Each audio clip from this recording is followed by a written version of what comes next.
Today I get the chance to give a second presentation. For those who have a handout in the main hall, the first presentation's on the other side, so you can at least look and see what we covered. We covered what was entitled The Origin of a Crisis, to talk about how God gets involved with a crisis from the origin of it, because He has a purpose for it, and that we try to learn those purposes. But this one I wanted to cover for this sermon, dealing with a crisis, because since we're going to have them, and they're either coming directly from the Lord, or He's going to allow Satan to do it with His permission, or even time and chance occurs. You can check the scriptures on that. But when we have crisis come, are we ready to deal with them? I do want to turn to one scripture in Isaiah chapter 45, verse 7. I believe it's the only repeat scripture from the first presentation. Isaiah chapter 45, verse 7 talks about, again, the King James says evil. The New King James says calamity. But I'm going to put the word crisis in there. Isaiah chapter 45, verse 7, we see that God's involved with these crises that happen. And of course, we talk about it from two levels. We talk about it from the level of international, national, and then we talk about it in the personal lives. And I think the material we talked about earlier and the material we talk about now can help us analyze what's happening in the world, but also what's happening in our life. The more we can understand about God, the more we can then use that information to deal with and use His power to deal with what's happening in our lives.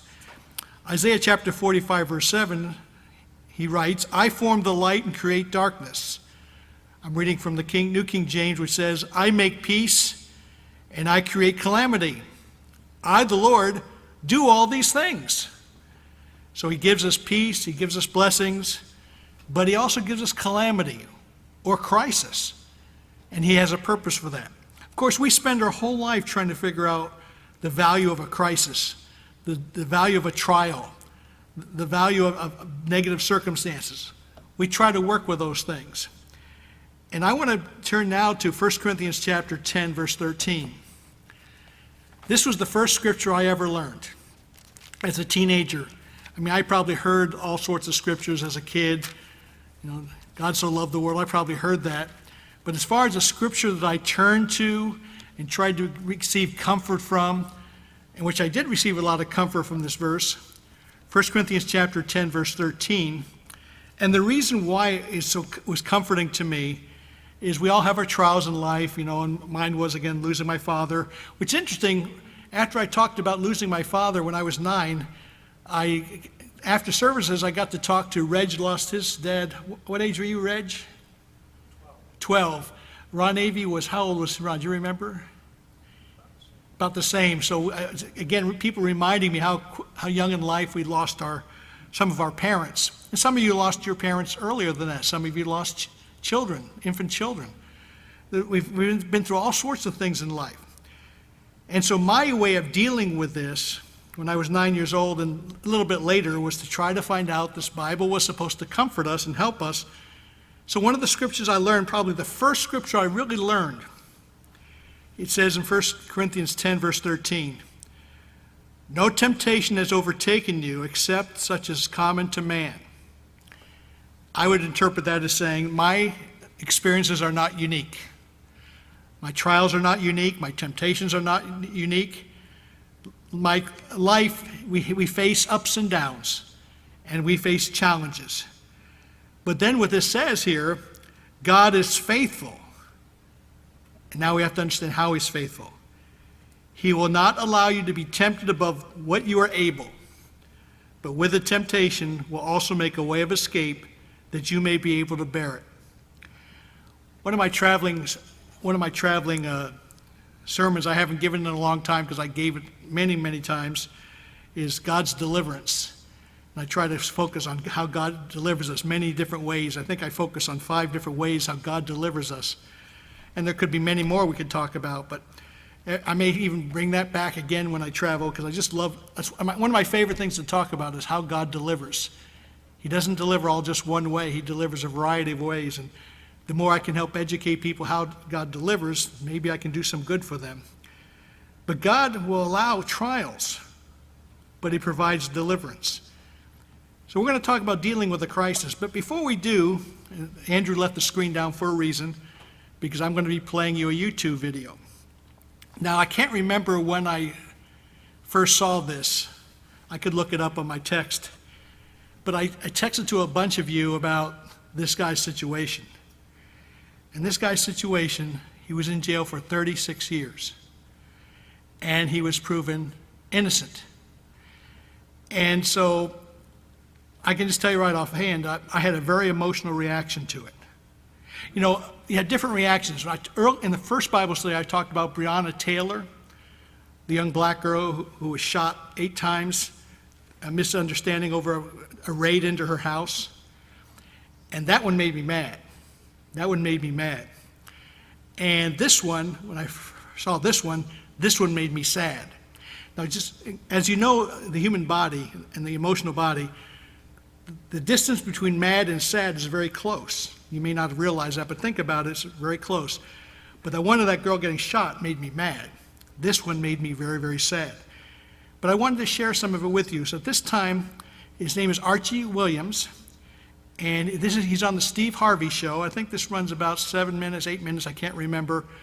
But I want you to see Archie's life, because I can only imagine what he lived through, and I can only imagine that I would have been beaten up, and unless I practiced what these scriptures say, it would have eaten me alive. But I want you to show that as bad as our life can be, and it can be bad, I want to show you this guy Archie's life, because it really tore me up.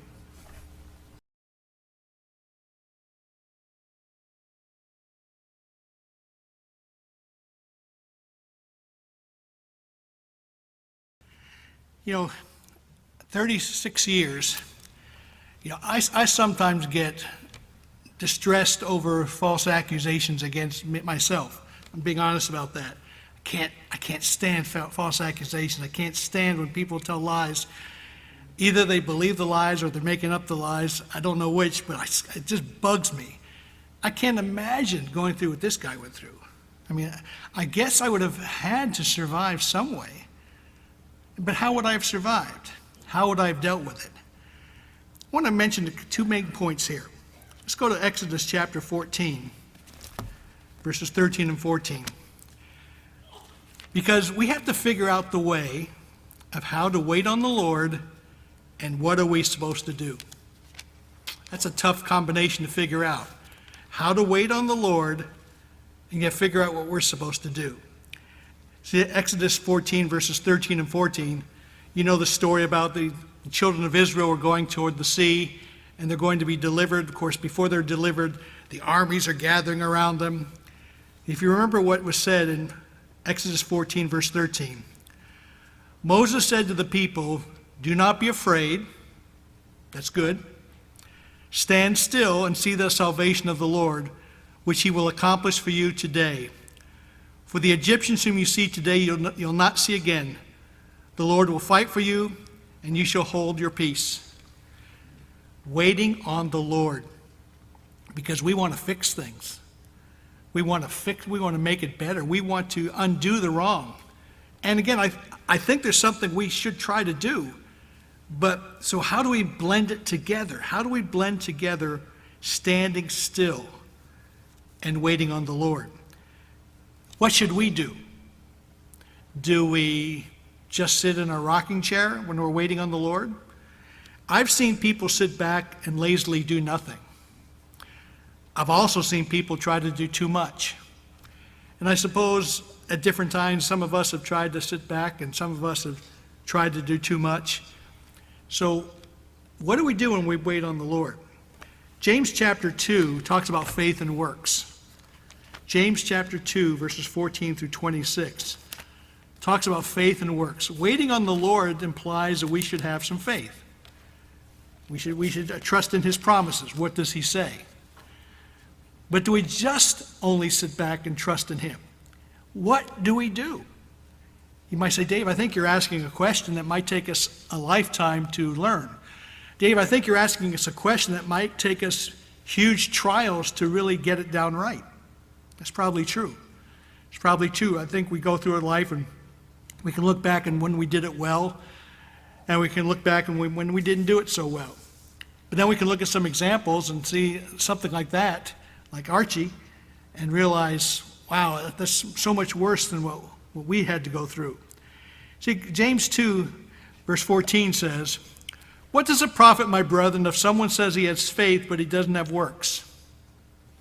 Okay, if we're waiting on the Lord, what are we supposed to do? What are the actions we're supposed to have? Can faith save him? He talks about seeing a brother or sister needing food, you give them that. You just can't tell them to depart in peace. Verse 18, someone can say, "You have faith and I have works. Show me your faith without your works, and I will show you my faith by my actions." So I want you to think about those actions. What actions are we supposed to have? Verse 19, there's one God, but even the demons know that. So just knowing that doesn't make it really practical. Then verse 21, wasn't Abraham our father justified by his actions when he offered Isaac his son on the altar? Okay, Abraham did something. And I'm saying, presenting to you today, even though you do wait on the Lord, and should that be our top priority, what are you going to do? And what have you done?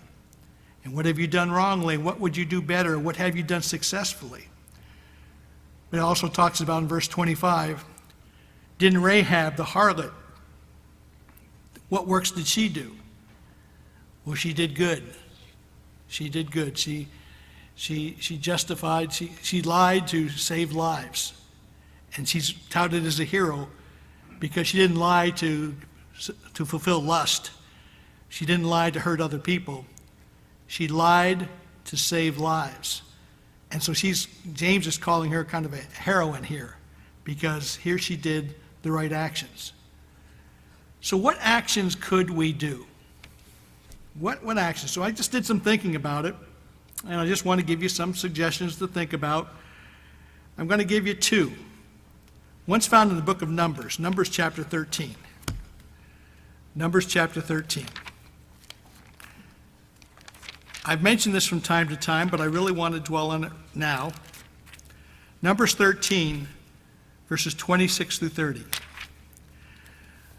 My friends who are hearing my advice, I think it's important that you recognize evil, but dwell on positive.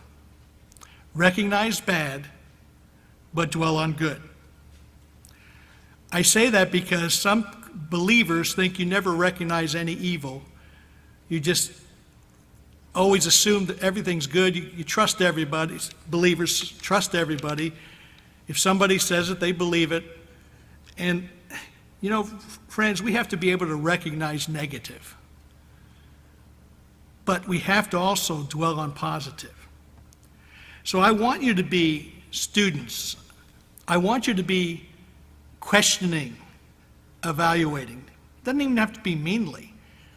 I really want you to use your heads, use your minds, and to evaluate. See, I believe the problem they had here is they got the order wrong.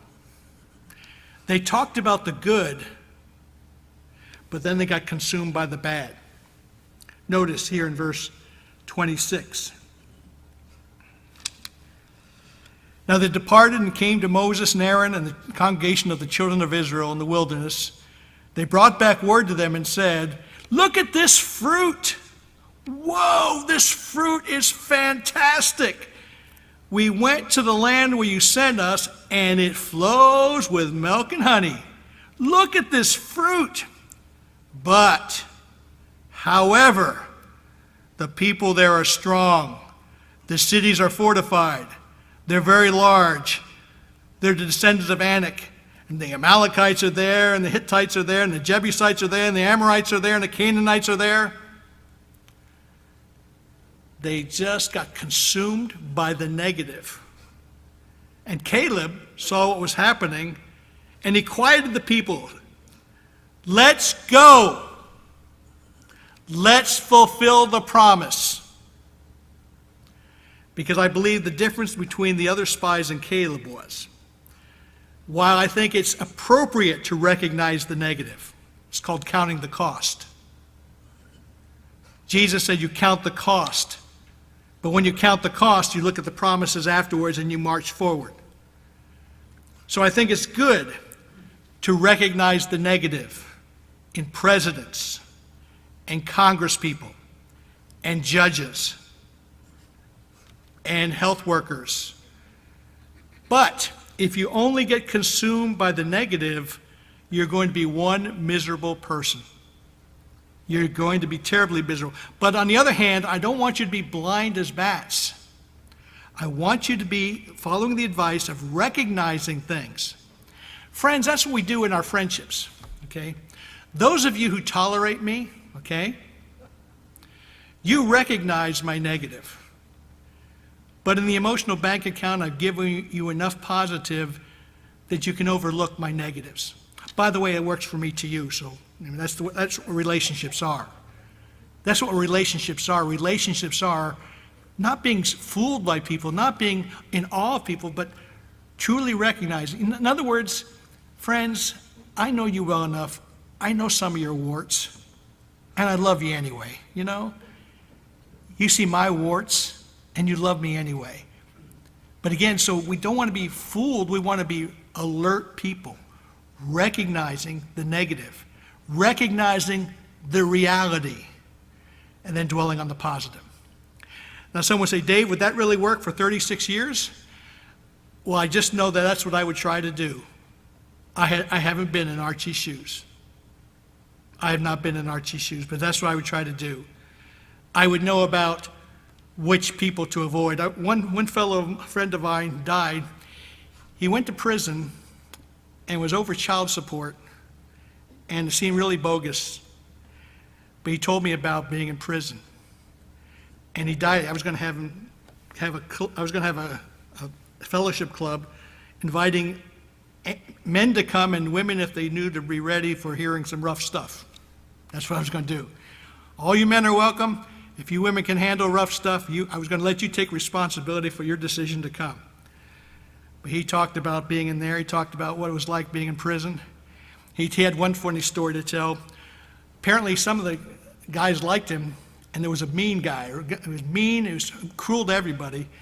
And one day in the prison garden and outside, this guy was walking by, and a big tough guy just decked him and lowered him, put him down, boom. And when the guy came to, he didn't know who did it. He thought my friend had done it. And he could have reacted two different ways. He could have gotten the goons to go after him, or could have said, I'm not messing with that guy again. And that's what he did. And because my friend was telling me, he goes, I didn't do it. I was just standing there, and one of those guys just put him down because he felt sorry for me. And that guy never messed with me again. Now, you say, well, boy, those stories can be scary. You can't hide your eyes from what's real, but we have to dwell on the positive then. And that's what Caleb did. He knew how big the Amorites, he probably knew how many Amalekites there were. He knew how tall they were. He knew how strong they were. But his thing was, yes, I see all this stuff, but I'm looking at our God. And you can say, Dave, I don't know if you can handle 36 years, even with that good philosophy.